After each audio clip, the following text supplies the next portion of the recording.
Nothing prepared. Obviously, the outcome Saturday was not what we had hoped for or expected. But I said post-game, I said today, the Big 12 teleconference, and I'll say it again here. Although the outcome is similar to last year's opener, this one feels much different, and the reason for it is because the reason we played so poorly, in my opinion, is actually a good reason, because of how close this team has become, how badly they wanted to perform for each other, for their coaches, and the first quarter we just, I told Gary Johnson yesterday, we were talking about it, and he had never read Of Mice and Men. I told him he needs to read Of Mice and Men, and it was kind of Lenny with the rabbit and with George, right? And that Lenny wanted so badly to touch the rabbit and play with the rabbit, and he squeezed it so hard he killed the rabbit.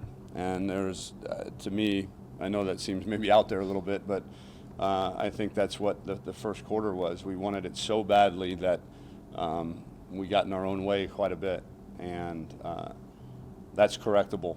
And that also means that when you suffer a setback like the one that we did, your locker room is still very strong, and everybody still believes in what we have spent the last year and a half creating and building here. And in talking to some other guys too, I can just, we all know the what. It's coaches' jobs to figure out the why. The general fan, anybody can tell you the what. They can tell you that we looked disjointed on defense in the first quarter, that we went, I think, 4 straight possessions of 3 and out in the first quarter. I mean, the whats are easy. We turned the ball over our last 3 possessions on offense. That part's so easy to diagnose. The why is, where coaches make a living. And the first thing you do, in my opinion, is, you treat your players like mature, grown adults, and you ask them what they were feeling. And a lot of guys said, Coach, we haven't tasted being this close before, and it was a different feeling. And so we've got to learn how to manage expectations. We've got to learn how to manage self-inflicted pressure. We've got to learn how to manage a lot of things, and that's our job as coaches, to make sure that we are capable of doing that. But the positive is there was a lot of really good things that happened in that football game. A lot of performances by some freshmen that we got out of the way. There were points in the game, many points in the game, when you had true freshman B.J. Foster with true freshman Caden Stearns with redshirt freshman Kobe Boyce in the defensive backfield. And so there's a lot of learning that went on in that game, and all of our long-term goals are still ahead of us. And we told the guys that this one game will not define us. How we grow from it and respond to it will. And so that's the biggest challenge now, is growing and responding. Questions? Starting on the left, Chip. Tom, you said that the quarterback decision was as hard a decision as you had to make on a quarterback coming out of fall camp. It was that close between Sam and Shane. How does that change your mind, if at all, as to, if I see Sam's still a starter on the depth chart, what's the approach in terms of whether you bring in another quarterback this week if there are struggles? And did you see the same kind of confidence that you've seen in Sam when he was throwing the football? Because even a lot of his completions were slightly off target. What did you see in terms of his confidence level throwing the football? I thought as the game progressed, he got better confidence-wise. I thought,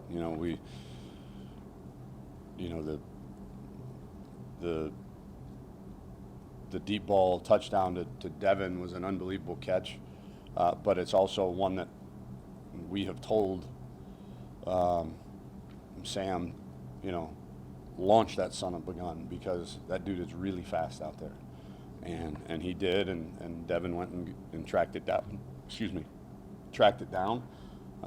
We found man-to-man coverage on Colin Johnson a couple times and connected there. He did a great job of checking us into some really good plays.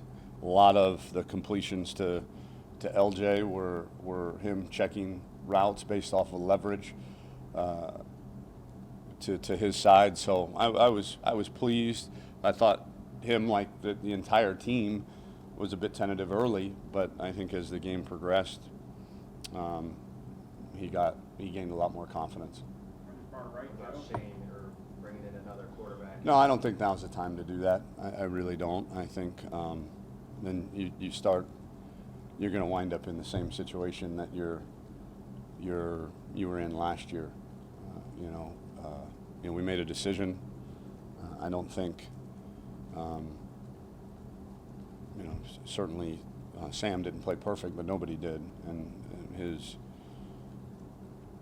his errors weren't egregious enough to merit just dumping him on the depth chart. So, if you start doing that, you're going to start riding a roller coaster. And we've got a tremendous amount of confidence in him. And if we need Shane, we've got a tremendous amount of confidence. By the way, and I told him privately yesterday, and I will tell anybody that wants to listen, you want to talk about a mature, grown man on the sideline, you should have been on the headset with Shane Buechele, coaching the heck out of Sam Ehlinger, talking to us coaches about what he was seeing out there, very engaged in the game and very supportive of Sam. And I can't thank him enough.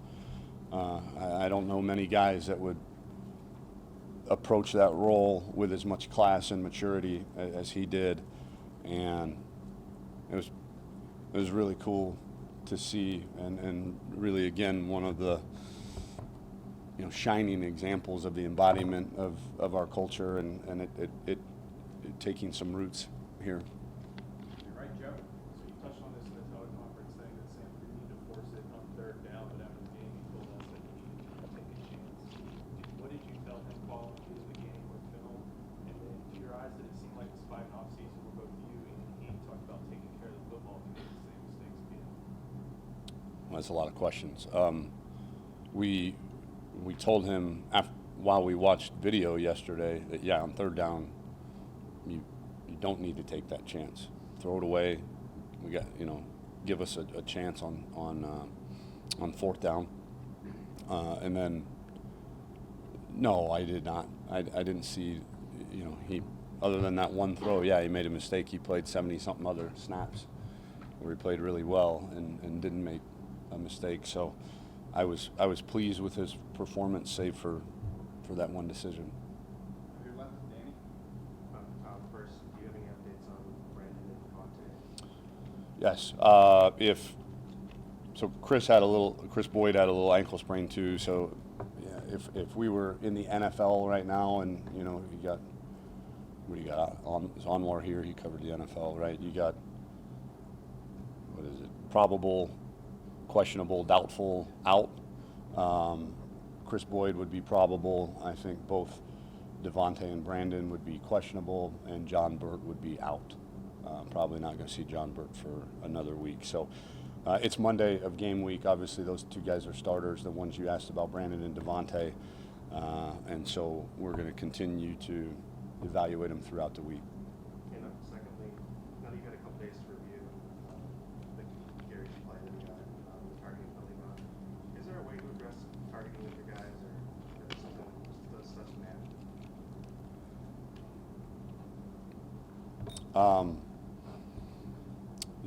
I thought Gary was in the open field against a runner. Whether it's a quarterback or not, I don't think, especially as good a runners as those quarterbacks were, you don't think of them once they break the line of scrimmage. They're ball carriers, and so Gary went with his shoulder, targeted low on a guy that was still running, and then in a millisecond that target changes, he had already, and I asked the official, I said, don't tell me the rules. Tell me as a grown man that understands football, what am I supposed to tell Gary Johnson? And most of them, I don't know. And I understand the rule. The rule needs to exist. But I have been in favor and will continue to be in favor of, there's many different sports that legislate intent when determining personal fouls and ejections and so on and so forth, flagrant ones, flagrant twos, yellow cards, red cards, whatever you want to do. But so I get it, a split bang bang thing like that happens and you make contact with your shoulder to his head as he's sliding. Should it be a penalty? Probably, but should the kid get kicked out of the game? I don't think so.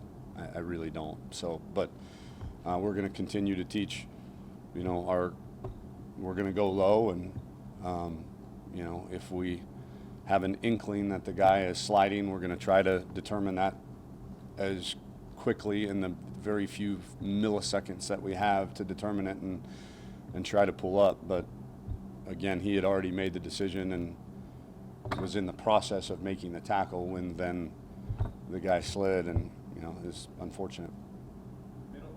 Coach, could you talk about Keontae Ingram? He really showed really good burst in the first half. Is he a work in progress? Will you feel more comfortable with him in the second half as the season goes on?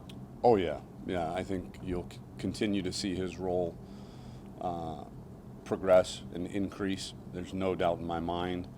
I think in a close game on the road after an hour-long rain delay, I made the call. I said, Stan, we need to, we got a fifth-year senior that's been in a lot of college football games, and he's running the ball well. I thought Trey had a pretty good day up until that point anyways, and I said, we need to experience here in the fourth quarter of a tight ball game on the road against a Power 5 opponent. And so that was why you didn't see him in the fourth quarter, because coming out of that rain delay, we had 14 minutes to go win the game. And we wanted to make sure that the guy with the most experience in our backfield was out there the most. Brian? Tom, listening to you today, in many respects, is the issue now the same as it was on day one? You got this women's program doesn't know how to.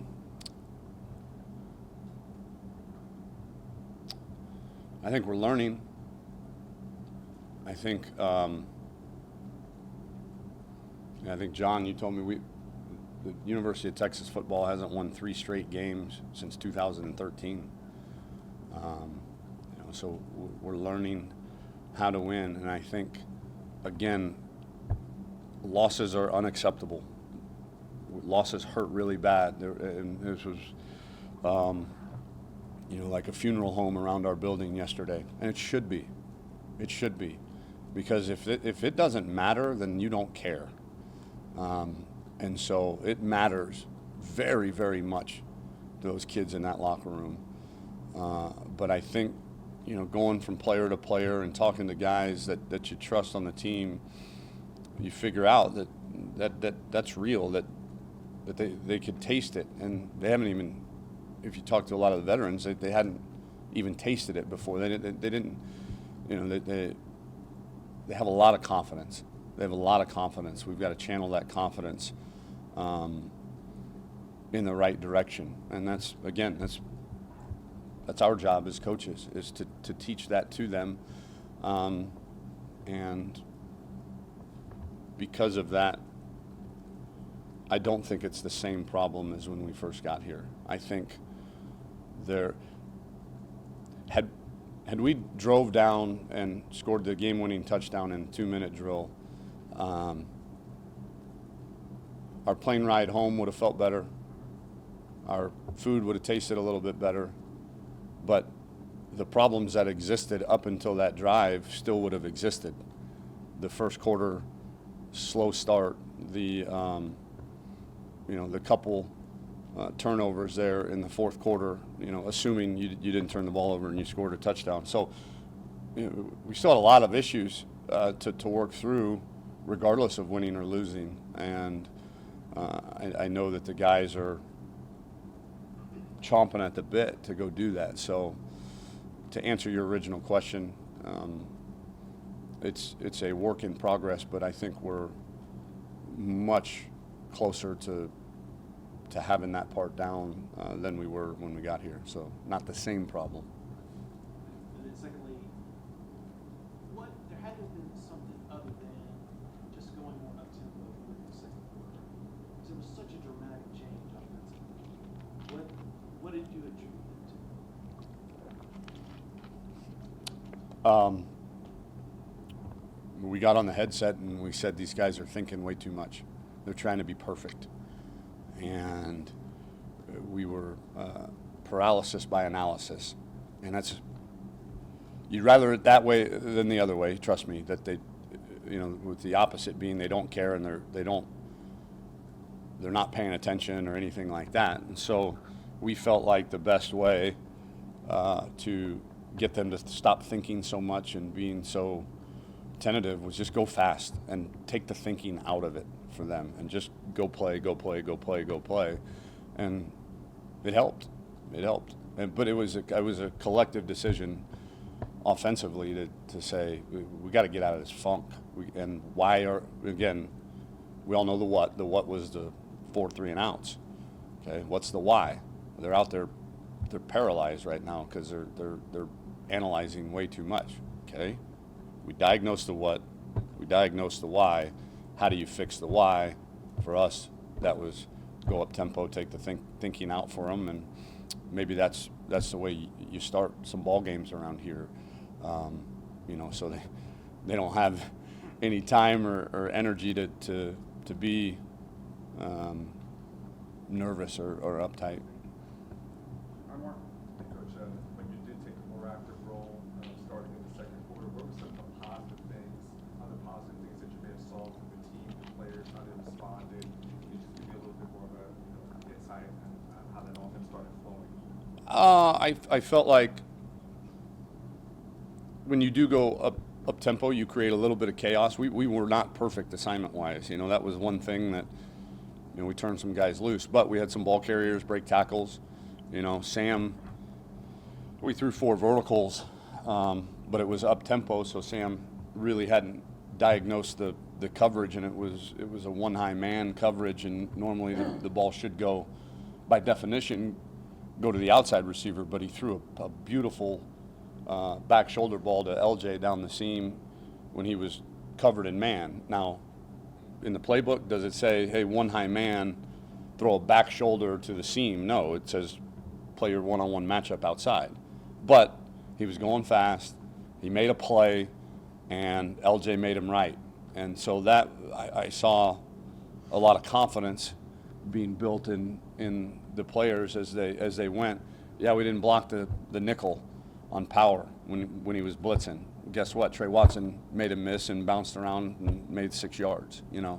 So we're not perfect. We got to get better when we are up tempo. But the chaos it created on the other side of the ball, coupled with the confidence that it gave us, I think were the 2 biggest takeaways from it. Their front curve. Tom, when you got here, you're talking about having the kind of sky is falling against losing mentality. How do you walk that fine line between demanding accountability and staying positive? Some would say maybe coddling the players. How do you walk that line? I think honesty. I mean, this is one game. This is one game that doesn't count in the Big 12 standings. It was, there was a lot of reasons that went into why we lost, and you address the why. The kids know the what, just like everybody knows the what. You address the why, and you just very honest with them. Like I told you guys, it's not going to define us. It's not. Week 1 will never define anybody. I imagine Penn State's not going to be defined by a home overtime escape, or any other school that had a rough go of it in week one. How you grow from it and how you respond to it is going to be paramount. And you're just very honest with them that, guys, we've got 11 more of these guaranteed to us, 11 one-game seasons. And we got to learn from it and move on. And again, you never want to get used to losing. That's toxic. And these guys aren't. It's painful. And that's good. It's still painful to lose. That means we still got them. It means they still care. But then you got to teach them how to move on. Two questions, Coach. First, the 2-point conversion at the end of the half, was that a momentum decision? Is that something you saw? I'm just curious why you said it. Down 24-22.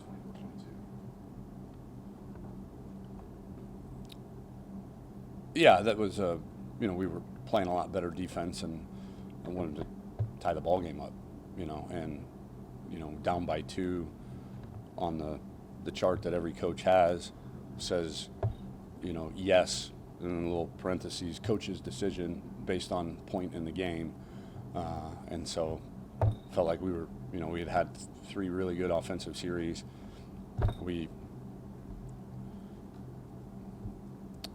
We had told the referee to put the ball on the left hash prior to the drive even. He said, hey, we're going to score a touchdown on this drive. And when we do, we're going to go for 2, and we want the ball on the left hash.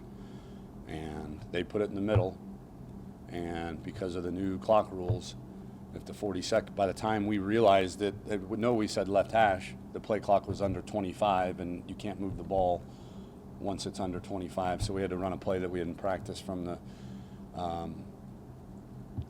middle of the field.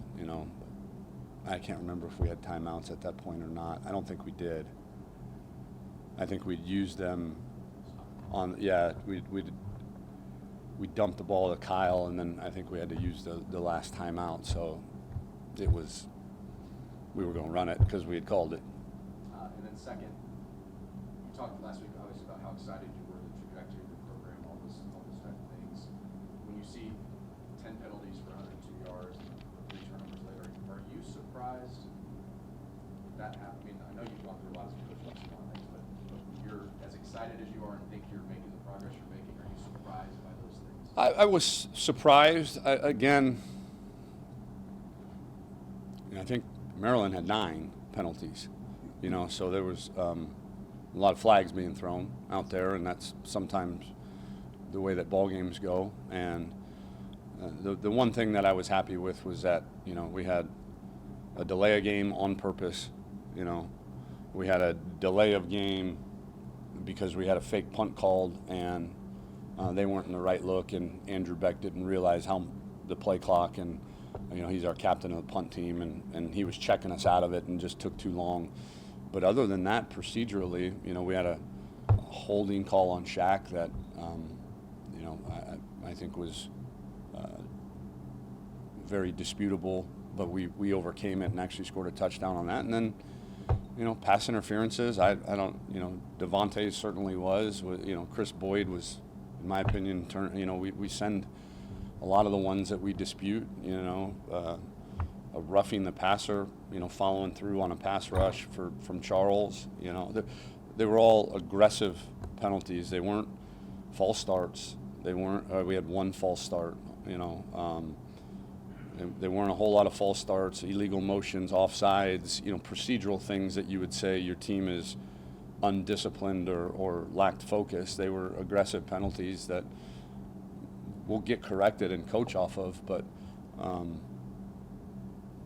it looks like a lot on paper, and certainly you feel it, in the terms of the field position battle is where we felt it the most, because our starting drive field position after punts was not great, because their offense had crept towards the 50 quite a bit, and even when we were playing decent defense, we gave them new life.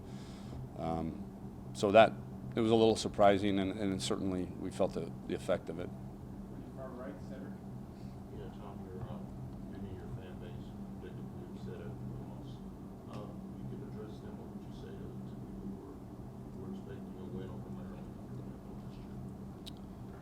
I would tell them we expect to win every game. And we're extremely disappointed when we don't. But the sky is not falling. The sun is going to come up, hopefully, tomorrow. We're going to get to practice tomorrow. If it doesn't come up, we're all kind of screwed on that deal, right? So we're going to continue to get better. We're going to continue to improve. We're going to continue to develop.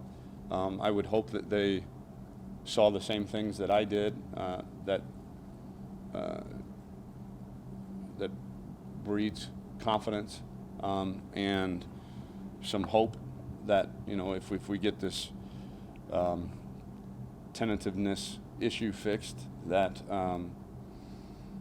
you know, that we're going to be fine. And but they should be upset. We're upset. But we expect to win every game, and there's nobody that's going to put pressure's not the right word. There's nobody that's going to put more expectations or set higher expectations for us than us. So we failed to meet those expectations for one game, and it's not Armageddon. We're going to learn from it, and you should see a much improved team.